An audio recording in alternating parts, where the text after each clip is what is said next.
बच्चों, कल मैंने सुबह आपको पावर शेयरिंग के डिफरेंट रूप बताए थे और ये भी बताया था कि पावर शेयरिंग क्यों ज़रूरी है और उसकी डिफरेंट फॉर्म। सबसे पहले जो पावर शेयरिंग की मेन फॉर्म है वो मैंने आपको बताया था on the basis of the मैंने power divided into legislature, executive और जुडिशरी में डिवाइड किया था, तो उसको बोलते हैं।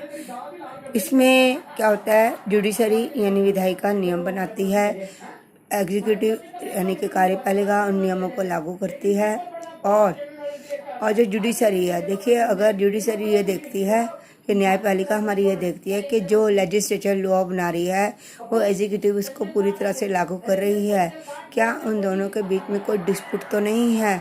अगर उन दोनों के बीच में कोई डिस्प्यूट होता है तो जुडिशरी इंडिविजुअल रहकर, न्यायपालिका स्वतंत्र रहकर उनका निर्णय जो है वो करती है। इसको हम horizontal distribution of power sharing भी कहते हैं।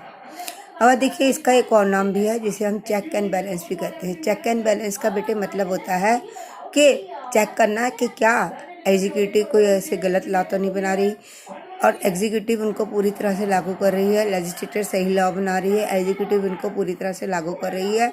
तो ये जब चीज़ें होती हैं तो इसको हम ये चेक एंड बैलेंस का नाम देते हैं।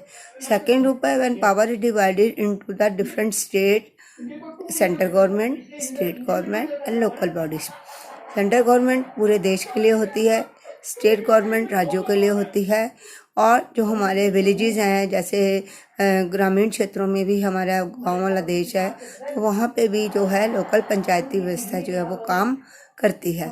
अब आप देखिए इसमें एक चीज़ आपको ध्यान रखनी चाहिए, इसको हम क्योंकि अलग अलग क्षेत्रों में पावर डिवाइड है तो इसलिए हम इसको vertical division of power sharing के नाम से जानते हैं।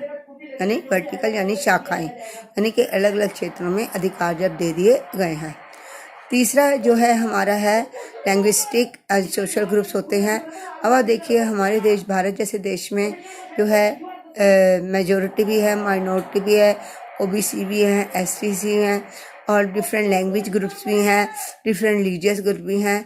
तो ये लोग भी जो है अपने अधिकारों के लिए या अपने उसके लिए जब अलग अलग क्षेत्रों में अपने अपने ग्रुप्स बनाते हैं तो ये बनाते हैं। अगर गवर्नमेंट या कोई भी ऐसा लॉ बनता है जो इनकी कल्चर, इनकी लैंग्वेज या इनके रिलीजियस के ऊपर किसी प्रकार का कोई इफेक्ट डालता है तो ये लोग जो है उसके लिए अपना आवाज़ जो है वो उठा सकते हैं, यानी कि पूरी तरह से अपने लिए जो है वो स्वतंत्र होते हैं।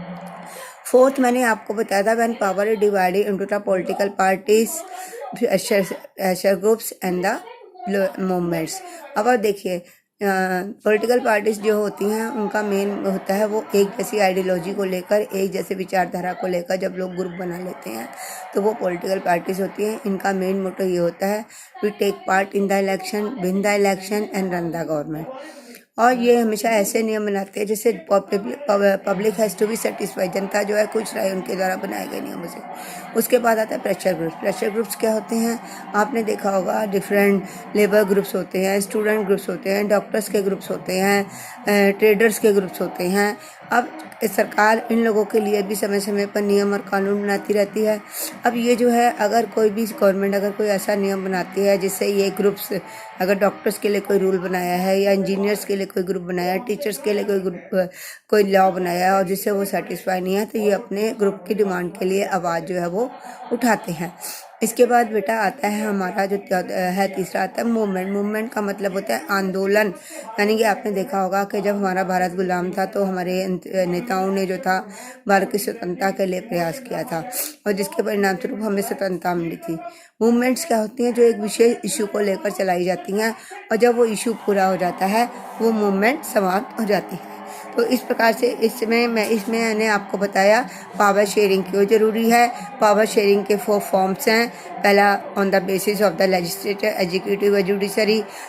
दूसरा है स्टेट एंड सेंट्रल गवर्नमेंट जिसे हम वर्टिकल बोलते हैं। तीसरा है on the language and the pressure on the religious groups और फोर्थ है political parties, movements and the self help groups.